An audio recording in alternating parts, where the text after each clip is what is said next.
When you meditate and you're at peace with yourself, you can be more creative. You can connect well with the Creator, and hence the creative activities can come better in our society.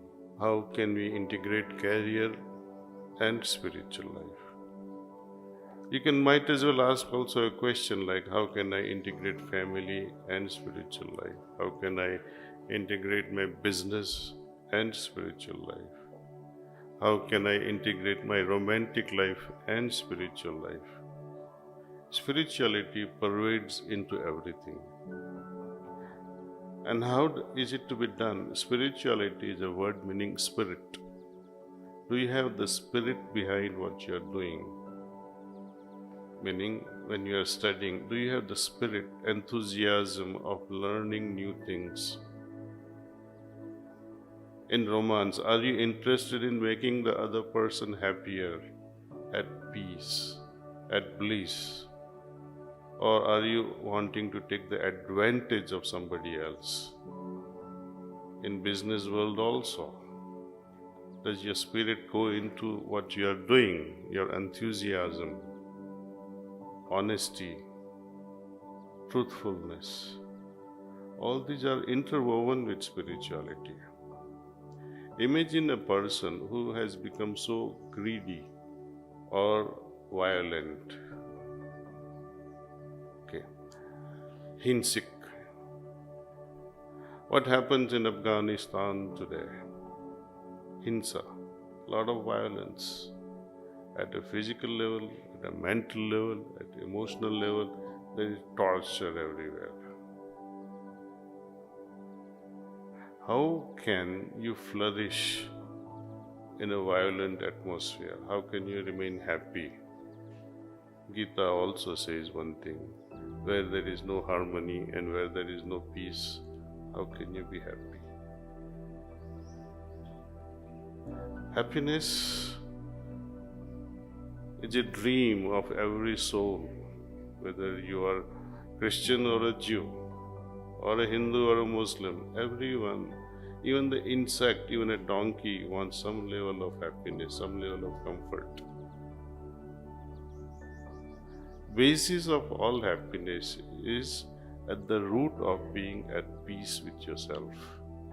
If you are not at peace and harmony, you can never be happy. Take for example, when we talk of yama and niyama. Yama means to kill all that is weak side of my life. All the weaknesses, all the defects that I have in my life. See if I can kill them all. Not kill the others, kill your own defects. Then what happens? You as a businessman or an industrialist will not pollute the underground water, nor will you pollute the land, nor will you pollute the air. The basis of it all is in your heart. Spirituality teaches you this fundamental thing. UNESCO's these SDG goals are moved in this direction, how not to spoil the air, how not to pollute the earth, how not to pollute the water, how to educate a mass and especially women. They are so much at disadvantage in every society. There are many goals, but unless and until your mind has become purer, your heart has become purer, you cannot implement these SDG goals.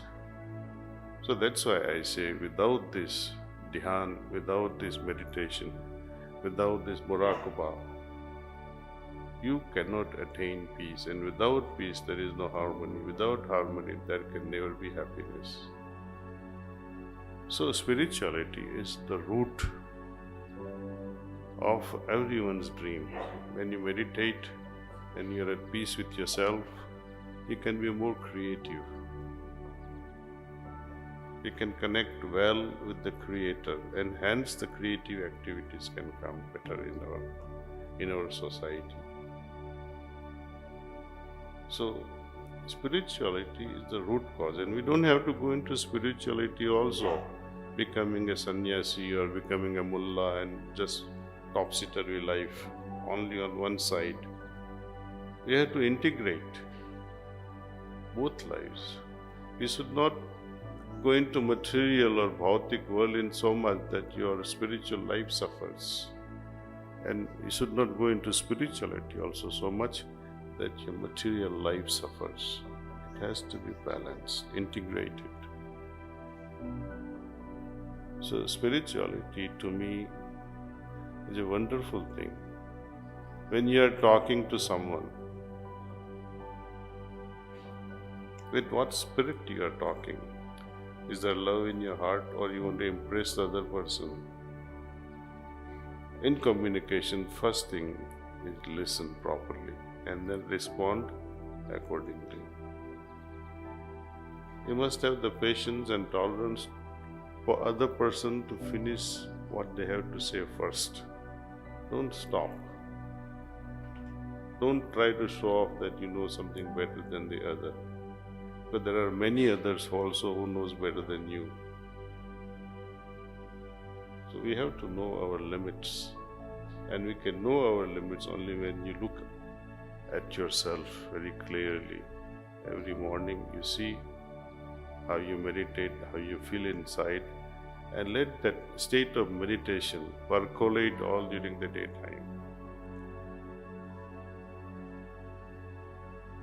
At least take few minutes during the daytime where you pause and reflect, at least for 2 to 3 minutes.